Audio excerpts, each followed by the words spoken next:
네, 안녕하세요. 오토데스크의 김도환입니다. 마야 2023.1 그리고 최근에 마야 2023.2가 업데이트가 됐죠. 그 중에 새롭게 추가된 기능들을 제가 취합을 해서 설명을 해 드리도록 하겠습니다. 자, 2023.1에 업데이트된 내용인데요. 불린에 관해서 이제 추가적인 기능들이 요번에 들어왔다고 보시면 돼요. 그래서 분리하는 방법은 선택하고 제가 간단히 여기서 분린 ASB로 이렇게 해보도록 하겠습니다.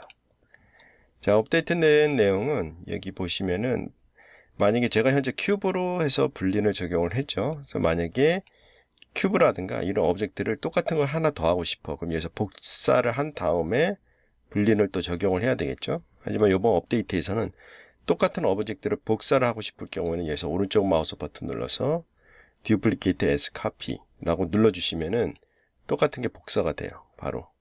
그래서 카피라든가 인스턴스를 이용해서 여러분들이 이런 식으로 작업을 하실 수 있다고 보시면 되고요. 또 업데이트 중에 하나가 이제 좀 약간 퍼포먼스를 높이는 것 중에 하나인데, 이렇게 분리를 할 때 보면은 이게 인터랙티브하게 해야 되기 때문에 보시는 바가 좀 약간 버벅거리는 게 있어요. 물론 이제 컴퓨터가 좀 좋으신 분은 괜찮은데, 좀 약간 컴퓨터 사양이 약간 떨어질 경우에는 좀 이게 상당히 좀 보기가 좀 그렇죠. 그럴 때 할 수 있는 것 중에 하나가 여기 보시면은 불린 세팅스에서 인터랙티브 업데이트 버튼을 꺼 주시게 되면은 마우스를 이동하고 마우스를 떼는 순간 이런 식으로 바로 불린이 적용되기 때문에 어떻게 보면은 퍼포먼스 차원에서는 매우 이게 더 빠르겠죠. 한 가지 이제 또 단점, 이게 바로바로 업데이트 되는 게 아니라서 좀 약간 불편할 수도 있겠지만은 퍼포먼스 차원에서는 이 기능을 끄는 게 훨씬 좋을 것 같다는 생각이 들고요. 또 하나는 이제 이전에 내가 이렇게 작업하다가 어떤 새로운 오브젝트를 분린을 적용시키고 싶으면은 또 분린을 또 적용을 해야 됐죠. 그래서 이번에는 Add Selected Object라는 게 이제 들어왔어요. 그래서 여러분들이 작업하기가 좀 더 편하실 거예요. 자, 예를 들어서 제가 여기에서 실린더를 한번 추가를 해 보도록 하겠습니다. 선택하고, 이전에 할 때는 분린을 써야 되는데 여기서 바로 할 수가 있겠죠. 자, 하는 방법 팁 중에 하나는 이 분린해서 일단은 핀으로 이렇게 고정시켜 주시는 게 좋을 것 같아요. 그렇죠? 그래야지 내가 다른 예를 선택하더라도 이 창이 이렇게 활성화되어 있으니까 핀으로 선택을 하고, 그 다음 오브젝트를 선택을 하고 Add Selected Object를 눌러주시면 되는데, 자, 여기서 이제 한 가지 설정 값을 좀 봐야 될 게, 여기 불린 세팅스 아까 전에 인터랙티브 모드 밑에 보면은 Operation for New Input이라고 있어요. 이건 뭐냐면 이제 새롭게 오브젝트가 만약에 여기 추가됐을 때 걔가 어떤 식으로 분린이 될 건가, 그걸 설정을 하는 거거든요.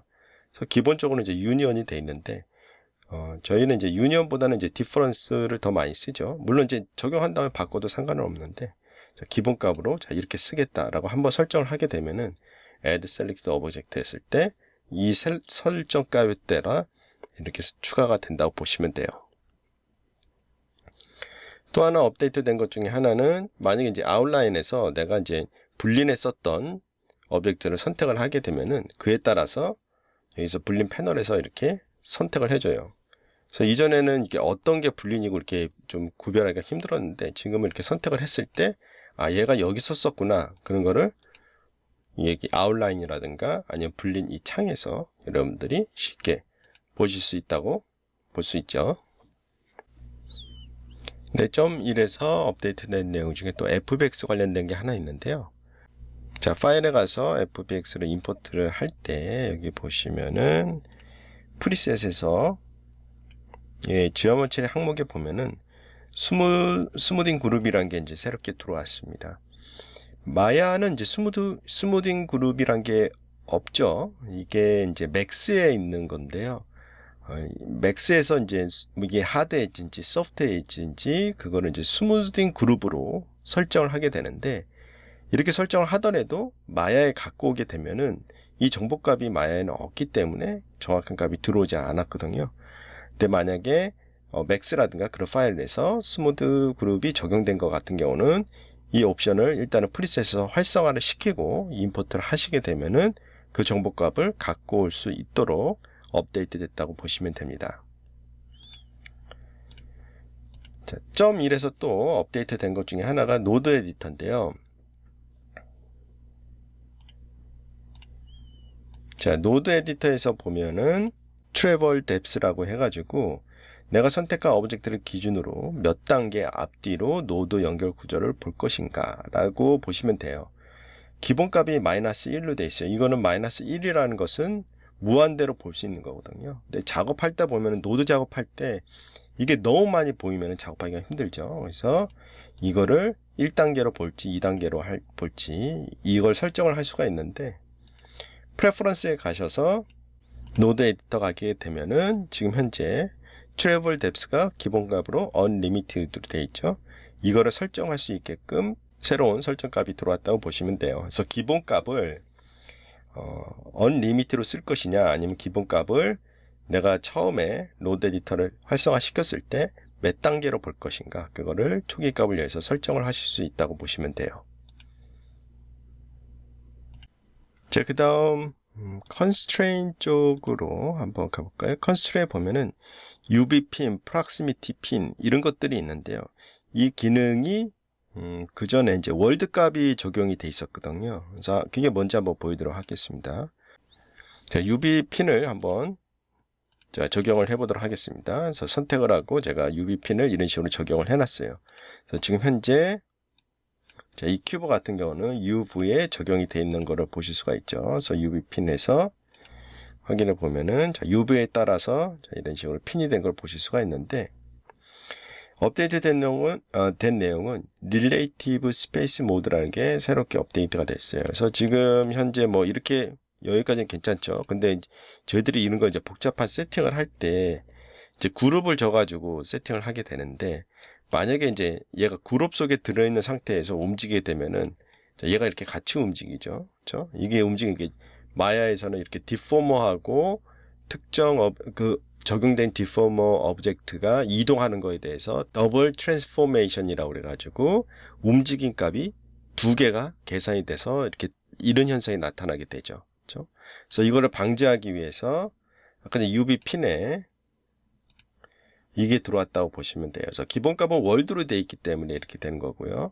여기서 로컬을 선택을 하게 되면은 이거는 이제 디포머에 이런 기능들이 다 있죠. 예를 들어서 클러스터에도 있고요. 그래서 이런 식으로 해가지고 더블 트랜스포메이션이 일어나지 않게끔 이런 식으로 설정을 해 주실 수가 있어요. 여기 보시면은 또 로컬이 있고, 여기서 커스텀은 뭐냐면은 이 위치 좌표를 매트릭스 노드로 쓸 수 있게끔 놔뒀어요. 그래서 내가 매트릭스 노드를 이용을 해서 매트릭스 값을 이용해서 이 오브젝트를 다른 위치에 옮기고 싶다. 그럴 경우에는 여기서 보시면 커스텀으로 사용하시면 될 것 같습니다. 네, 이번에 업데이트 된 것 중에 하나는 버텍스 페인팅 쪽인데요. 우선 제가 간단히 스피어를 준비를 해봤고요. 여기서 버텍스 페인팅 쪽으로 가시게 되면은 여기 컬러 항목에 보면은 이전에는 채널에 RGB, RGBA, A 이렇게 딱 세 개만 있었는데, 이번에 업데이트 된 거에는 RGB 이렇게 각각 따로따로 작업을 하실 수가 있어요. 이전에 이제 색깔을 내가 선택을 해서 페인팅 했다라면은 흰색으로 놔둔 상태에서 레드 선택하고 페인팅 하게 되면은 레드가 페인팅이 되고요. 그린 하게 되면은 그린 이렇게 페인트가 된다고 보시면 돼요. 블루도 마찬가지로. 그리고 디스플레이 항목에 가시게 되면은 여기 채널이라는 게 새롭게 들어왔죠. 그래서 보실 때 예를 들어서 레드만 보겠다, 그렇죠? 그린, 블루 이런 식으로 설정을 해서 확인해 보실 수가 있고요. 디스플레이, 폴리곤스, 하단에 보면 이제 커스텀 폴리곤 디스플레이가 있죠. 여기에서 채널이 들어왔다고 보시면 돼요. 요거랑 어떻게 보면 똑같다고 보시면 돼요. 여기서 이런 식으로 꺼서 확인해 보실 수가 있다고 보시면 돼요. 즉 페인팅 하실 때는 요 창에서 컨트롤 하시고, 페인팅이 아니라 버텍스 그냥 작업하시다가 버텍스 컬러를 보고 싶을 때에는, 확인할 때에는 이 커스텀 폴리곤 디스플레이 옵션에서 여러분들이 각각 색깔들을 구분해서 보실 수 있다고 볼 수가 있습니다.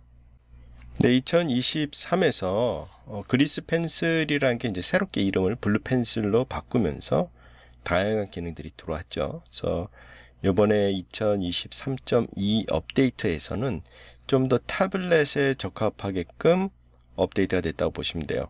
안타깝게 제가 지금 현재 타블렛이 없어서 이거를 보여드릴 수가 없는데, 타블렛 있게 되면은 여러분들이 블루 펜슬에서 타블렛의 그 감도 있죠. 그걸 통해 가지고 프레셔 값에 따라서 브러쉬가 달라지는 형태라든가, 아니면 펄어프 기능을 통해 가지고 브러쉬의 형태라든가 그런 거를 바꿔가면서 작업을 하실 수가 있고요.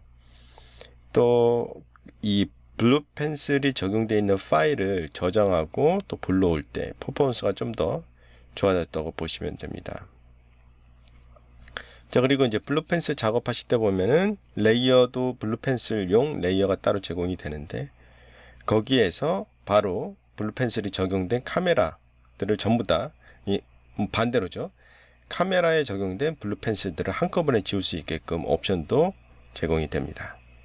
그리고 이제 여러분들이 뭐 퍼포먼스를 확인하기 위해서 프로파일러를 쓰는데, 이 업데이트 버전 전에는 이 블루 펜슬이 프로파일러 적용 영향을 안 받았는데, 이제는 프로파일러에서도 블루 펜슬을 확인해 보실 수가 있고요. 자, 이번에는 애니메이션 쪽 업데이트를 한번 보도록 하겠습니다. 그래서 아주 간단한 애니메이션이고요.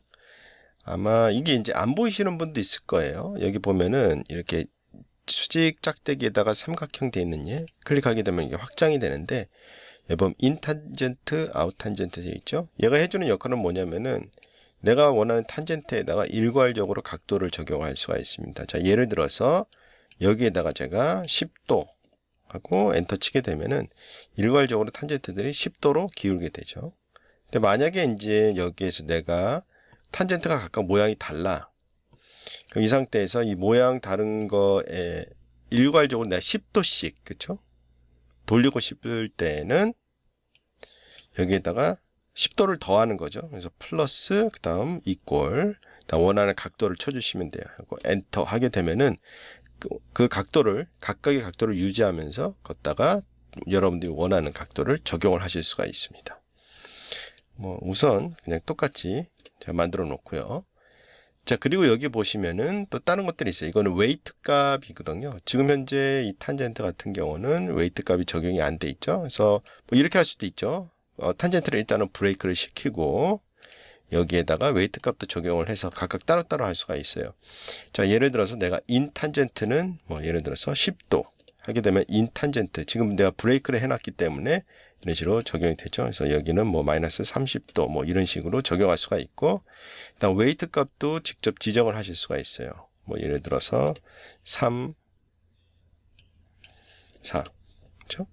마찬가지로 각각 따로 웨이트 값이 각각 따로 있었을 때 얘네들은 이걸 유지를 하고 여기에다가 추가적으로 하고 싶다. 그럼 아까 전에 했던 거랑 똑같이 플러스 이꼴 예를 들어서 2 하게 되면은 기존 값에다가 2를 더 더해 주는 거겠죠. 그래서 이런 식으로 여러분들이 그래프 에디터에서 탄젠트를 각도를 이용해서 조절을 하실 수가 있습니다.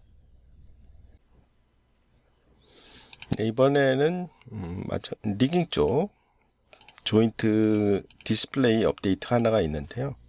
간단히 제가 조인트를 만들었고요. 제 엣지로비트 에디터 가게 되면은 조인트 스타일이란 게 있습니다. 그래서 본 이렇게 돼 있죠. 자, 여기 보시면은 내가 선택한 상태에서 여기 보면은 멀티 차일드 에스 박스 넌 조인트 이런 식으로 있어요. 그래서 요거 하면 별 차이가 없죠. 지금 현재 이건 좀 이따 설명을 하고요. 넌 하게 되면은 이렇게 안 보이게끔 설정이 되겠죠. 이거는 거의 쓸 일은 없을 것 같아요. 다음 조인트 하게 되면은 자, 이런 식으로 내가 선택한 예 조인트만 이렇게 디스플레이가 돼요. 자, 그리고 여기서 요거 같은 경우는 뭐냐면은 이렇게 될 수가 있겠죠. 예를 들어서 조인트를 자, 제가 이렇게 그리고요. 그리고 자, 이런 식으로 제가 여러 개를 그려서 자, 이렇게 패런트를 시켰어요. 이거 같은 경우는 아마 얼굴 같은데, 얼굴 페이셜 리깅 하기 위해서 조인트 만들었을 때 보면 한 조인트를 기준으로 여러 개 조인트가 나갈 수도 있겠죠. 이렇게 하고 선택을 해서 멀티 차일드 에스 박스를 선택을 하게 되면은 자, 이런 식으로 돼요. 그렇죠? 그래서 전체적인 이 조인트들의 분포도에 따라서 이렇게 사각형 박스 형태로 만들어 주는 거예요. 그래서 얘가 이렇게 이동하게 되면은 박스 크기가 이렇게 달라지겠죠. 그렇죠? 자, 이런 식으로 사용하실 수가 있습니다. 아니면은 만약에 이제 페이스 같은 경우는 아까 전에 조인트 이렇게 넌으로 하게 되면은 얼굴에 이 조인트들 때문에 사실 이렇게 보기가 너무 힘들잖아요. 그렇죠? 그럴 경우에는 이렇게 선택하고 조인트 이렇게 하게 되면은 좀 더 얼굴 리깅이라든가 그런 거 얼굴에 조인트가 많은 상태에서 작업하실 때 조금 더 편안하게 작업하실 수 있을 것 같습니다. 네, 이 밖에도 USD 관련된 거, USD 같은 경우도 계속 꾸준히 업데이트 되고 있거든요. 그래서 2023.1에서도 USD 21.11이 지원이 됐고, 그 다음 머티리얼 X도 새롭게 업데이트가 된 내용이 있고요. 그리고 2023.2 업데이트에서는 마야에 이제 레퍼런스를 이전에 쓸 수가 없었거든요. 그래서 레퍼런스를 쓸 수 있게끔 지원이 됐고, 사용자가 좀더 USD를 사용하기 편하게 UI와 UX 쪽에 개선이 있습니다. USD 관련돼서는 제가 따로 동영상을 만들어서 업로드를 하도록 하겠습니다. 네, 제가 준비한 내용은 여기까지고요. 여기 보면 오토데스크가 제품을 출시를 하고 닷 버전을 계속 내놓죠. 그래서 닷 버전이 되게 중요한 게 이런 신기능도 포함되지만은 다양한 버그 같은 것도 수정이 되는 거기 때문에 항상 최신 버전 유지하는 것도 중요하지만은 또 닷 버전을 항상 업데이트하는 것도 되게 중요할 것 같습니다. 감사합니다.